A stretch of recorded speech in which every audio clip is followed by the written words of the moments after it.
जय हिंद और सुप्रभात। मैं lieutenant doctor Arun Kumar Pandey, 10 Bengal battalion Asansol, आप सबों का स्वागत करता हूँ। आज हम लोग 22वां कारगिल दिवस जो 26 जुलाई को प्रत्येक वर्ष मनाया जाता है, उसके उपलक्ष्य में सम्मिलित हुए हैं।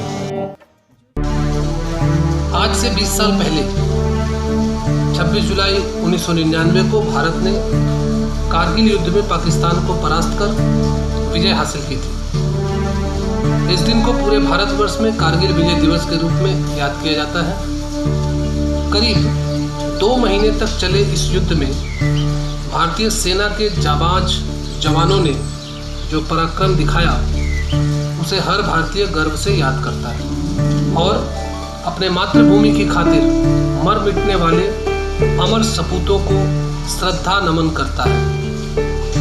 इस युद्ध में जिसकी शुरुआत 3 मई 1999 को हुई थी, चरवाहों ने कारगिल क्षेत्र के चरवाहों ने देखा कि कुछ घुसपैठी भारत की सीमा में घुसे हैं। उन्होंने इसकी सूचना अधिकारियों को दी और इसके बाद अधिकारी ने खोज खबर लिया।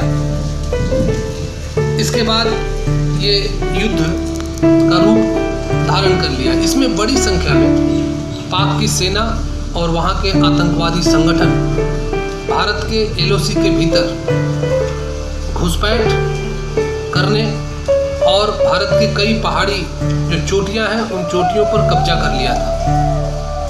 लेह लद्दाख को भारत से जोड़ने वाली सड़क पर नियंत्रण हासिल कर सियाचिन ग्लेशियर पर भारत की स्थिति को कमजोर कर हमारी राष्ट्रीय अस्मिता के लिए खतरा पैदा करना उनका मूल उद्देश्य था। इस युद्ध में भारतीय थल सेना, वायुसेना, जिसे LOC को पार न करने का आदेश दिया गया था, इसके बावजूद भी अपनी मातृभूमि में घुसे आक्रमणकारियों को हमारी सेनाओं ने मार भगाया। स्वतंत्रता का अपना ही मूल्य होता है जो वीरों के रक्त से चुकाया जाता है। इस युद्ध में हमारे जवानों का हौसला हिमालय से भी ऊंचा था। इस युद्ध में हमारे 527 वीर शहीद हुए और लगभग 1300 से ज़्यादा घायल हुए। इन शहीदों ने भारतीय सेना के शौर्य और बलिदान की उस परंपरा का निर्वाह किया जिसकी सौगंध हर सिपाही तिरंगे के समक्ष लेता है। इन रणबांकुरों ने भी अपने परिजनों से लौटकर आने का वादा किया था और उन्होंने इसे निभाया भी। वे आए भी, लेकिन उनके आने का अंदाज निराला था। वे आए लेकिन लकड़ी के ताबूत में और उसी तिरंगे में लिपटे हुए जिसकी रक्षा की सौगंध उन्होंने उठाई थी। जिस तिरंगे के सामने इनका सर झुकता था, वही तिरंगा उनके शरीर पर लिपटकर उनका गौरव गान कर रहा था। तेरी मिट्टी में मिल जावा गुल बन के मैं खिल जावा, इतनी सी है दिल की आरज़ू। तेरी नदियों में बह जावा, तेरे खेतों में लहरावा, इतनी सी है दिल की आरज़ू। नहीं जो तेरे लिए 100 दर्द सहे, महफूज रहे तेरी आन सदा, चाहे जान मेरी ये रहे ना रहे। मेरी ज़मीं महबूब मेरी, मेरी नस नस में तेरा इश्क बहे, फीका ना पड़े कभी रंग तेरा, जिस्मों से निकल के खून कहे।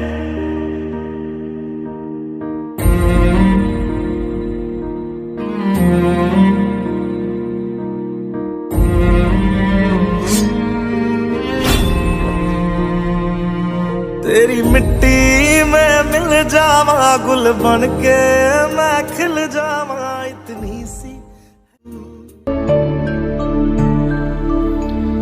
या तो युद्ध में बलिदान देकर स्वर्ग को प्राप्त करेगा अथवा विजय श्री प्राप्त कर पृथ्वी का राज करेगा।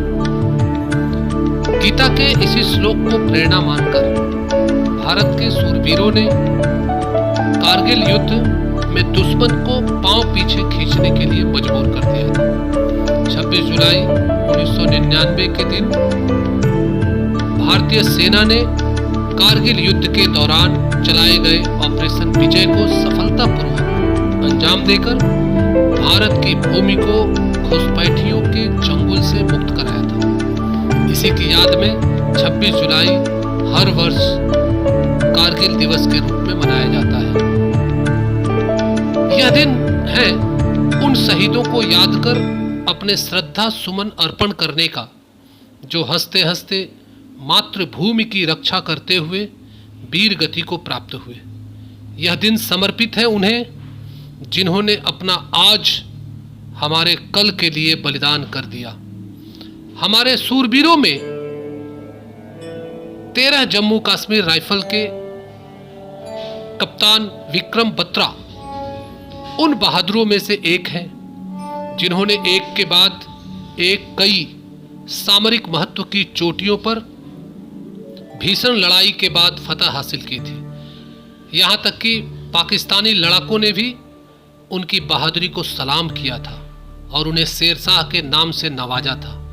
मोर्चे पर डटे इस बहादुर ने अकेले ही कई शत्रुओं को ढेर कर दिया था। अपनी डेल्टा टुकड़ी के साथ चोटी संख्या 4875 पर हमला किया, मगर एक घायल साथी अधिकारी को युद्ध क्षेत्र से निकालने के प्रयास में मां भारती का लाडला विक्रम बत्रा 7 जुलाई की सुबह शहीद हो गया। अमर शहीद कैप्टन विक्रम बत्रा को अपने अदम्य साहस और बलिदान के लिए मरणोपरांत भारत के सर्वोच्च सैनिक पुरस्कार परमवीर चक्र से सम्मानित किया गया। 17 जाट रेजिमेंट के बहादुर कैप्टन अनुज नायर टाइगर हिल्स के सेक्टर के एक महत्वपूर्ण चोटी वन पिंगल की लड़ाई में अपने 6 साथियों के शहीद होने के बाद भी मोर्चा संभाले रहे। गंभीर रूप से घायल होने के बाद भी उन्होंने अतिरिक्त कुमुक आने तक अकेले ही दुश्मनों से लोहा लिया, जिसके परिणाम स्वरूप भारतीय सेना इस सामरिक चोटी पर भी वापस कब्जा करने में सफल रही। इस वीरता के लिए कैप्टन अनुज को मरणोपरांत भारत के दूसरे सबसे बड़े सैनिक सम्मान महावीर चक्र से नवाजा गया। मेजर पद्मपाणि आचार्य राजपूताना राइफल्स के इस वीर जवान ने कारगिल में दुश्मनों से लड़ते हुए शहीद हो गए। उनके भाई भी द्रास सेक्टर में इसी युद्ध में शामिल थे। मेजर पद्मपाणि आचार्य को वीरता के लिए परमवीर चक्र से सम्मानित किया गया। लेफ्टिनेंट मनोज पांडे, जिन्होंने कहा था कि या तो तिरंगा फहरा कर आऊंगा या तिरंगे में लिपट कर आऊंगा। 1/11 गोरखा राइफल्स के लेफ्टिनेंट मनोज पांडे की बहादुरी की इबारत आज भी बटालिक सेक्टर के जुबार टॉप में लिखी है। अपनी गोरखा पलटन लेकर दुर्गम पहाड़ी क्षेत्र में काली माता की जय के नारे के साथ उन्होंने दुश्मने के छक्के छुड़ा दिए। गंभीर रूप से घायल होने के बावजूद मनोज अंतिम क्षण तक लड़ते रहे।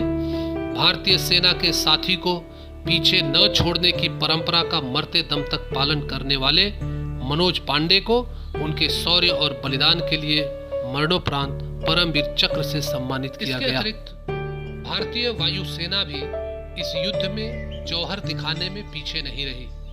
टोलोलिंग की दुर्गम पहाड़ियों में छिपे घुसपैठियों पर हमला करते समय वायुसेना के कई बहादुर अधिकारी, कैप्टन सौरभ कालिया और अन्य रैंक भी इस लड़ाई में दुश्मन से लोहा लेते हुए शहीद हुए। स्क्वाड्रन लीडर अजय आहूजा, वो भी दुश्मन के ऊपर गोलाबारी करते हुए उनका विमान दुर्घटनाग्रस्त हुआ और वो शहीद हुए।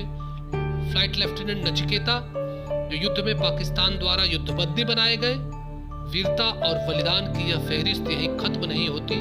भारतीय सेना के विभिन्न रैंकों के लगभग 30,000 अधिकारी और जवानों ने ऑपरेशन विजय में भाग लिया। अंत में यही कहा जा सकता है कि शहीदों की चिताओं पर लगेंगे हर बरस मेले, वतन पे मिटने वालों का यही बाकी निशान होगा। जय हिंद, जय भारत। है मेरे वतन के लोग